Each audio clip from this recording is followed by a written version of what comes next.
More details emerged in regards to a fatal shooting earlier this week in Morrill County. KNEB.TV News starts right now. From your trusted source for news in western Nebraska and eastern Wyoming, this is KNEB.TV News. Presented by Platte Valley Companies, premier provider of financial services.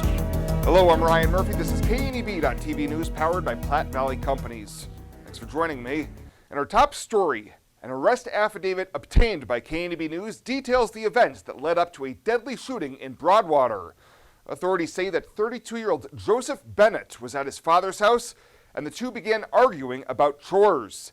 Bennett grabbed a .22 caliber revolver from the top of the fridge and fired 2 rounds, which resulted in the death of his father, Rodney Bennett. NSP investigators say they recovered the weapon and found 2 spent shell casings and 4 live rounds contained within the revolver's cylinder.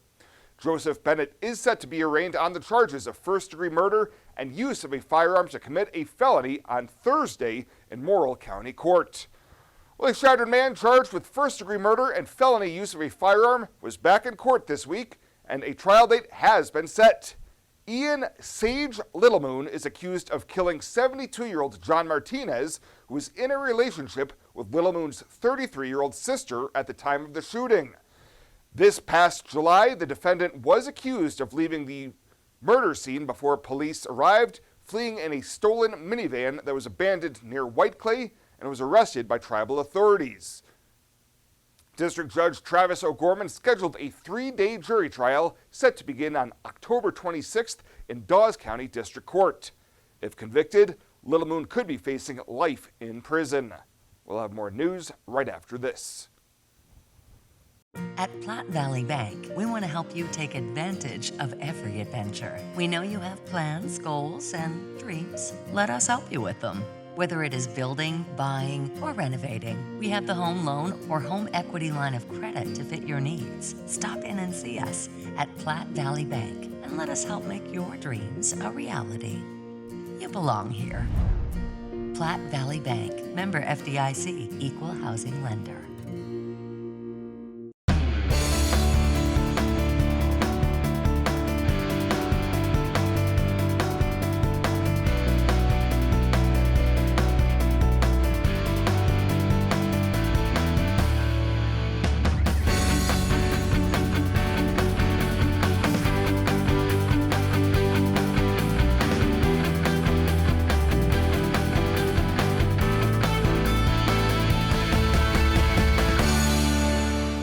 Have you been waiting for years to get new windows? The incredible Renewal by Andersen Dog Days of Summer sale is here. Summer ends soon, winter is on the way. Renewal by Andersen's Dog Days of Summer sale is amazing. 20% off every window and door. No money down, no interest, no payments for 2 whole years. This is the only time of the year when Renewal by Andersen offers 24 months same as cash. Visit RBAWyoming.com now. Call today to schedule your free in-home consultation and don't wait. This deal ends August 31st. 2 years, no payments. That's nothing to growl about. RBAWyoming.com.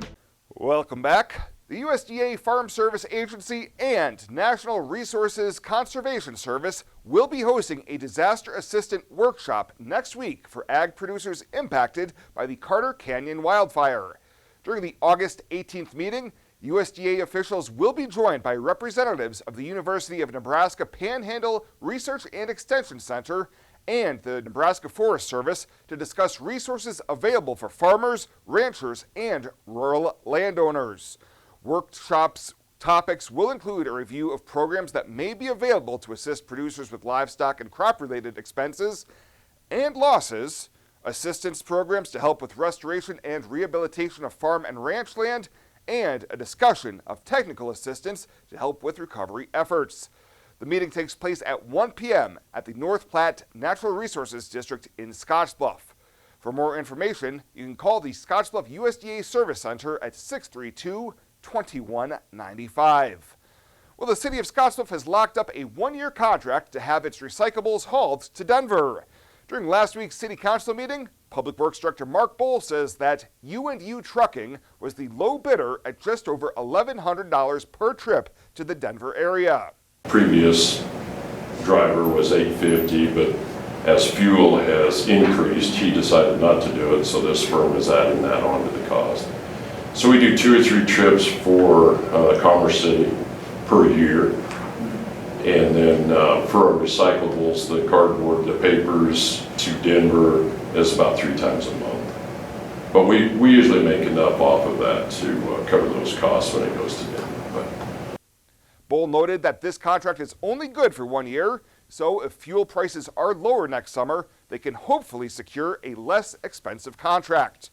And a 30-year-old homeless woman who stabbed a man with a folding pocket knife following an altercation at a Scottsdale storage unit has been sentenced. Brandy Kessler was convicted on a charge of second-degree assault earlier this year, but was required to head to Lincoln for a 90-day mental evaluation. Kessler returned to Scottsdale County earlier this month for sentencing on the Class 2A felony, and District Judge Leo Dobrovony sentenced her to 2 years of probation. Well, coming after the break, Chris Cottrell and a check-in on sports. KNEB.TV News will be back in just 60 seconds.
Now, sports from the FNBO Sports Desk. FNBO, the great big small bank.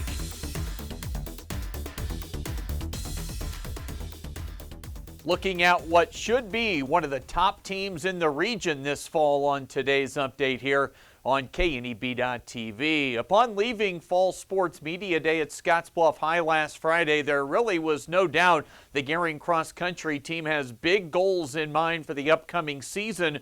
Of course, the team is going to be confident when led by 2-time defending state champion Maddie Seiler. We talked about personal goals and team goals. Some of their personal goals are definitely to obviously run faster, but as a team, we really want to try and win every meet. That's kind of what we've talked about and just been our goal. And to win districts, hopefully, and place top 3 at state. That's definitely our focus this year. So those are the goals. Basically go undefeated as a collective whole this year. Gehring won the girls' state title 2 seasons ago, and head coach Rick Merez says having a champion like Seiler on the squad makes everybody feel pretty dangerous. I think it sets an example of what it takes to be successful. What people don't see are the early morning workouts, the early morning runs, the late nights, those kinds of things. Same with our boys. We don't necessarily see the stuff that goes on behind the scenes. Someone like Maddie gives you the confidence of when you walk out on the course, we have Maddie Seiler. And I think any program has that elite person. It's a good experience to have somebody like that, so the younger kids can see this is what it takes to be successful. Coach had his son Eli on hand at media days as well, representing the boys team, and it sounds like they'll be locked and loaded this year. For our team, I feel like we have one of the best teams we've had in a long time. So I feel like for districts, I really want to come out on top, number one. And throughout the season, I want us to really bond together, get a good chemistry going, run together in races, so that way when it comes state, we're used to pack running, and then we can go out, show out, get hopefully top 3, because I feel like we have the potential to do that. Plenty of big goals and expectations for the team, but the head coach hoping they can stay focused on the process to get to those wanted results. One of the biggest questions I get, obviously, it was asked today about Maddie trying to win a 3rd one. And honestly, over the years, we've never talked about winning. We've never really said we're going to win state. We've always said these are the marks we want to hit.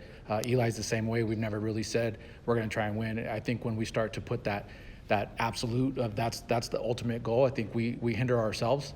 So we talk about this is where we're going to build from. These are the marks. If we can hit those, Maddie wants to run in the 17s. If she runs in the 17s, she can win the state meet again. Early next week here on the TV side, we'll look at the Gering and Scottsbluff softball teams, and then next Thursday, a Bridgeport football preview ahead of their Week 0 game next Friday against North Platte St. Pat's. The Western Nebraska Pioneers were fresh off their Independence League title early this week, but still making the news rounds. They've announced their new head coach for next season. The Pios have hired Brandon Nelson as the successor to Antonio Garcia.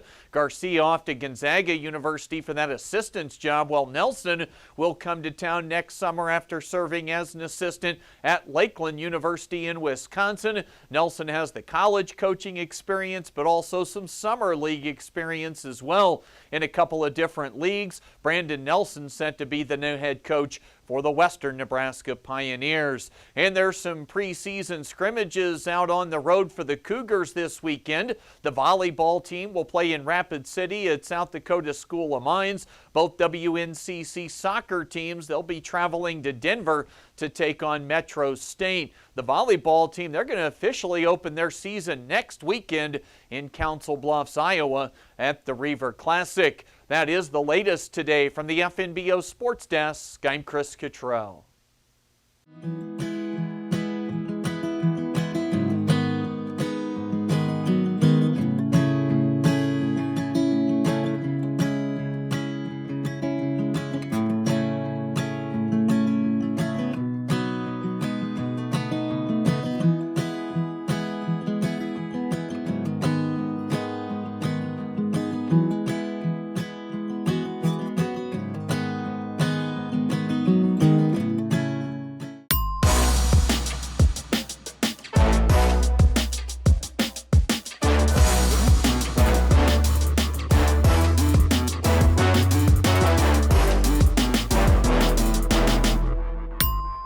Welcome back. For this week's featured pet of the week, we meet Atlas, a 3-year-old terrier pit bull mix that's looking for a great forever home.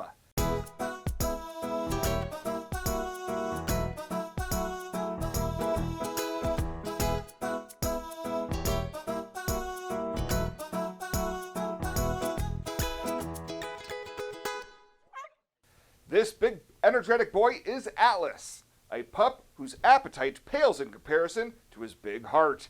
Staff says he's a big napper and an even bigger cuddle bug. His adoption cost is $150, and that includes his neuter, microchipping, and vaccinations. Plus, whoever adopts Atlas will also receive a $25 Murdoch's gift card to start spoiling him right away.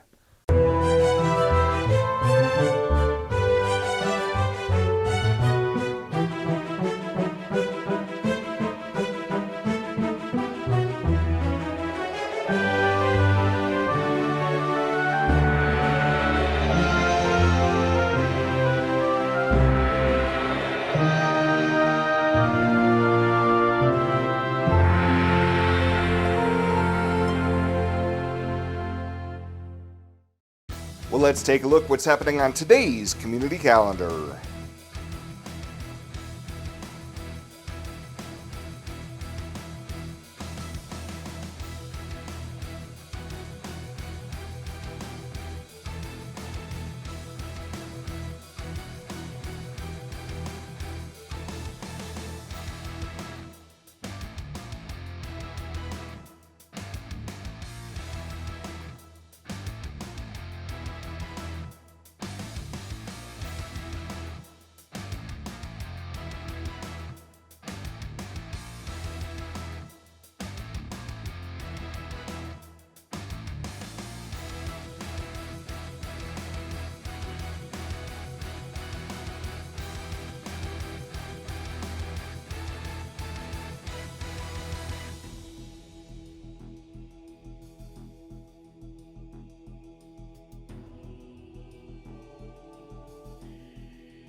The community calendar is brought to you by Riverstone Bank. First State Bank is now Riverstone Bank.